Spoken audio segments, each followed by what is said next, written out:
Welcome to rhythm of learning. കേരളത്തിന്റെ അടിസ്ഥാന വസ്തുതകൾ എന്ന് പറയുന്ന ഭാഗമാണ് ഇന്നത്തെ റിവിഷനിലുള്ളത്. അതിൽ നമ്മൾ പഠിക്കാൻ പോകുന്നത് കേരളത്തിലെ പത്രപ്രവർത്തനത്തെ കുറിച്ചാണ്. അപ്പൊ കേരളത്തിലെ പത്രങ്ങളെ കുറിച്ചും അതുപോലെ തന്നെ പത്രങ്ങൾ സ്ഥാപിച്ച ആൾക്കാരെ കുറിച്ചും എവിടെയാണ് സ്ഥാപിച്ചത് എന്നുള്ളതിനെ കുറിച്ചൊക്കെ ധാരാളം ചോദ്യങ്ങൾ വരാറുണ്ട് അല്ലേ? അപ്പൊ അതുമായിട്ട് റിലേറ്റഡ് ആയിട്ടുള്ള കുറച്ച് ചോദ്യങ്ങളാണ്. അപ്പൊ നമ്മളോട് മലയാള പത്രപ്രവർത്തനത്തിന്റെ പിതാവ് ആര് എന്ന് ചോദിച്ചാൽ അദ്ദേഹത്തിന്റെ പേര് നമ്മൾ ചെങ്കുളത്ത് കുഞ്ഞിരാമ മേനോൻ എന്ന് പറയും.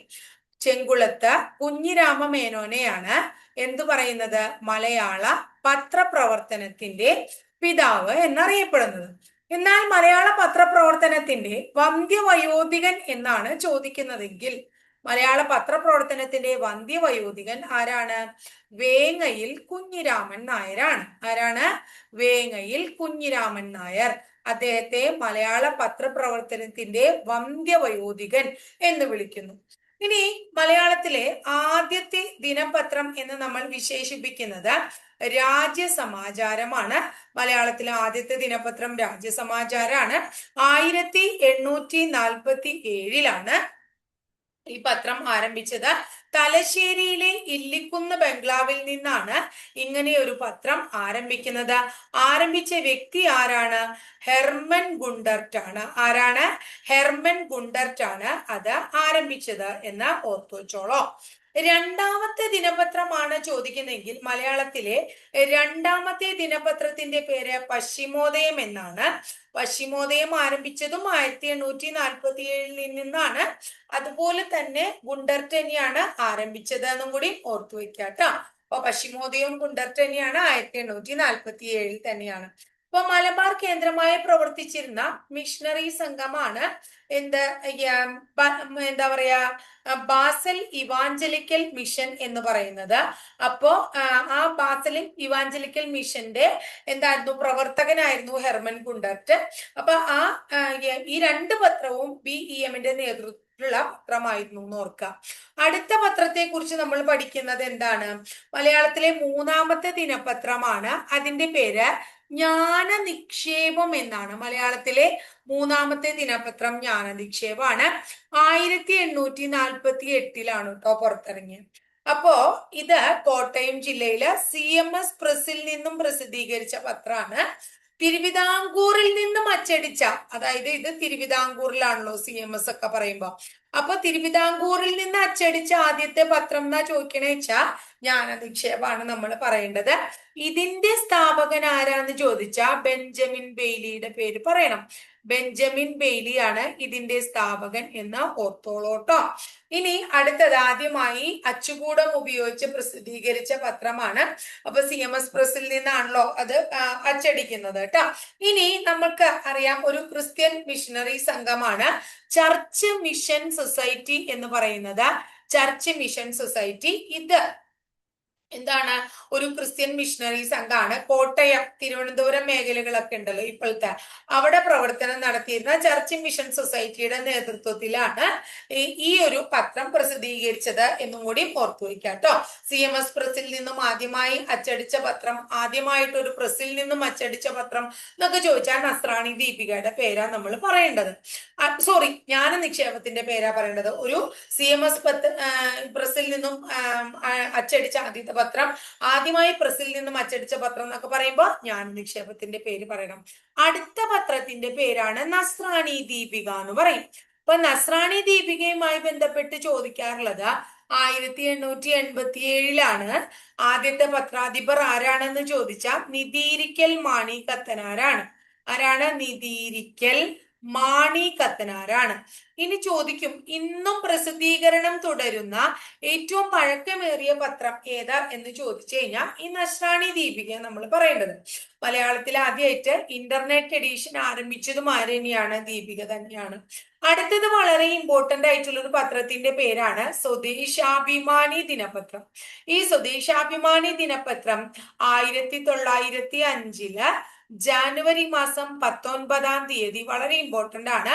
വക്കം അബ്ദുൽ ഖാദർ മൗലവി അഞ്ചുതെങ്ങിൽ നിന്ന് ആരംഭിച്ച പത്രമാണ്. തിരുവനന്തപുരം ജില്ലയിൽ അഞ്ചുതെങ്ങിൽ നിന്ന് ആരംഭിച്ചു. അതിന്റെ ആദ്യത്തെ പത്രാധിപർ CP ഗോവിന്ദപിള്ളയായിരുന്നു. എന്നാൽ അതിനുശേഷം പിന്നെ ഇത് വീണ്ടും 1907 തിരുവനന്തപുരത്ത് നെയ്യാറ്റിൻകരയിൽ നിന്ന് പ്രസിദ്ധീകരണം ആരംഭിക്കുകയാണ്. അപ്പോ നെയ്യാറ്റിൻകരയിൽ നിന്ന് പ്രസിദ്ധീകരണം ആരംഭിക്കുന്നു. അതിനു മുമ്പ് 1906 രാമകൃഷ്ണപിള്ള ഇതിന്റെ പത്രാധിപ സ്ഥാനം ഏറ്റെടുക്കുന്നുണ്ട്. അപ്പൊ സ്വദേശാഭിമാനി രാമകൃഷ്ണപിള്ള എന്ന് പറയുന്നത് നമ്മൾ കേട്ടിട്ടുണ്ട് ഇല്ലേ? ഭയ കൗടില്യ ലോപങ്ങൾ വളർത്തുകില്ലൊരു നാടിനെ എന്ന മുഖവുരയോടെ ആരംഭിച്ച പത്രമാണ് സ്വദേശാഭിമാനി പത്രം എന്ന് ഓർത്തുവെക്കണം കേട്ടോ. ബ്രിട്ടീഷ് വാർത്താ ഏജൻസിയാണ് റോയിറ്റേഴ്സ് നമ്മൾ കേട്ടിട്ടുണ്ട് ഇല്ലേ? ആ റോയിറ്റേഴ്സുമായി എന്താണ് വിദേശ വാർത്തകൾ ലഭിക്കുന്നതിന് ബന്ധം സ്ഥാപിച്ച ആദ്യത്തെ ഭാരതീയ ദിനപത്രം കൂടിയാണ് ഏതാ സ്വദേശാഭിമാനി ദിനപത്രം എന്ന് ഓർത്തുവെക്കണം കേട്ടോ. ശ്രീമൂലം തിരുനാളിന്റെ കാലത്ത് അന്നത്തെ തിരുവിതാംകൂറിലെ ഭരണകാലത്ത് നടന്നിരുന്ന ദുർവ്യയങ്ങൾക്കെതിരെ 1,00,000 രൂപ എന്ന ശീർഷകത്തില് ഇതില് എഡിറ്റോറിയൽ പ്രസിദ്ധീകരിച്ചു. എന്താണ് 1,00,000 രൂപ എന്ന ഒരു ശീർഷകത്തിൽ എഡിറ്റോറിയൽ പ്രസിദ്ധീകരിക്കുകയുണ്ടായി. ഇതിന്റെ ഫലമായി 1910 സെപ്റ്റംബർ മാസം 26 സ്വദേശാഭിമാനി രാമകൃഷ്ണ പിള്ളയെ തിരുനെൽവേലി എന്ന് പറയുന്ന സ്ഥലത്തേക്ക് തിരുനെൽവേലി തിരുനെൽവേലിയിലേക്ക് എന്ത് ചെയ്തു? നാട് കടത്തുകയുണ്ടായി എന്ന് ഓർത്തു വയ്ക്കാം. ആരാണ്? അന്നത്തെ തിരുവിതാംകൂർ ദിവാനായിരുന്ന പി രാജഗോപാലാചാരി പത്രമൊക്കെ നിരോധിച്ച് എന്ത് ചെയ്തു? ഇദ്ദേഹത്തെ തിരുനെൽവേലിയിലേക്ക് നാട് കടത്തി. ഈ രാമകൃഷ്ണ പിള്ളയുടെ ആത്മകഥയാണ് എന്റെ നാട് കടത്തൽ എന്നറിയപ്പെടുന്നതെന്നും കൂടി ഓർത്തു വയ്ക്കാം. അടുത്ത വളരെ ഇമ്പോർട്ടന്റ് ആയിട്ടുള്ളൊരു പത്രമാണ് മലയാള മനോരമ എന്ന് പറയുന്നത്. മലയാള മനോരമ എന്ന് പറയുന്ന ഒരു കമ്പനി 1888 രജിസ്റ്റർ ചെയ്യാണ്. 1890 കോട്ടയം ജില്ലയിൽ നിന്ന് മലയാള മനോരമ പത്രം പ്രസിദ്ധീകരിക്കുകയാണ്. അതിന്റെ പത്രാധിപർ സ്ഥാപകൻ കണ്ടത്തിൽ ആരാണ്? സ്ഥാപകൻ കണ്ടത്തിൽ വർഗീസ് മാപ്പിളയാണ്. മലയാള മനോരമയുടെ കണ്ടത്തിൽ വർഗീസ് മാപ്പിളയാണ് മലയാള മനോരമയുടെ സ്ഥാപകൻ എന്ന് പറയുന്നതും സ്ഥാപക പത്രാധിപർ എന്ന് പറയുന്നതും ട്ടോ. ഇനി അടുത്തത് മാതൃഭൂമിയാണ്. മാതൃഭൂമി 1923 ആരംഭിച്ചത് കോഴിക്കോട് നിന്നാണ് ഇത് ആരംഭിച്ചത് ട്ടോ. കോഴിക്കോട് എംപ്രസ് വിക്ടോറിയ പ്രസ് ഉണ്ട്, അവിടെ നിന്നാണ് ഇത് ആരംഭിക്കണേ. ആദ്യത്തെ പത്രാധിപർ ആരാണെന്ന് ചോദിച്ചു കഴിഞ്ഞാൽ KP കേശവ മേനോനാണ് ആദ്യത്തെ പത്രാധിപർ എന്ന് നമ്മൾ പറയും. കേരളത്തിൽ സ്വതന്ത്ര പോരാട്ടത്തിന്റെ നാവായി പിറന്നു വീണ പത്രമാണ് മാതൃഭൂമി പത്രം എന്നും ഓർത്തു വെക്കാം. അടുത്തത് ദേശാഭിമാനി എന്ന് പറയുന്ന പത്രമാണ്. ദേശാഭിമാനി പത്രം CPM-ന്റെ പത്രമാണെന്ന് നമ്മൾ കേട്ടിട്ടുണ്ട് ഇല്ലേ? 1942 കോഴിക്കോട് ജില്ലയിൽ നിന്ന് ആരംഭിച്ചു. അതൊരു വീക്കിലി ആയിട്ടാണ് അന്ന് ആരംഭിച്ചത്. സ്ഥാപക എഡിറ്റർ MS ദേവദാസ് എന്ന് പറയുന്ന വ്യക്തിയായിരുന്നു. അതിനുശേഷം ദേവദാസ് ആണ് 1946 ഇതൊരു എന്താ പറയാ ദിനപത്രമായത്. 48 ഈ പത്രം നിരോധിച്ചു. 1951 വീണ്ടും പ്രസിദ്ധീകരണം ആരംഭിക്കുകയാണ്. ഇനി അടുത്തത് നമ്മളോട് ചോദിക്കുകയാണ് കേരളത്തിലെ ആദ്യത്തെ സോഷ്യലിസ്റ്റ് പത്രം ഏത് എന്ന് ചോദിച്ചു കഴിഞ്ഞാൽ നിങ്ങൾ പ്രഭാതം പറയണം. ആരുടെയാണ് പ്രഭാതം ദിനപത്രം? EMS-ന്റെ ആണ്, അദ്ദേഹമാണ് അത് ആരംഭിച്ചത്.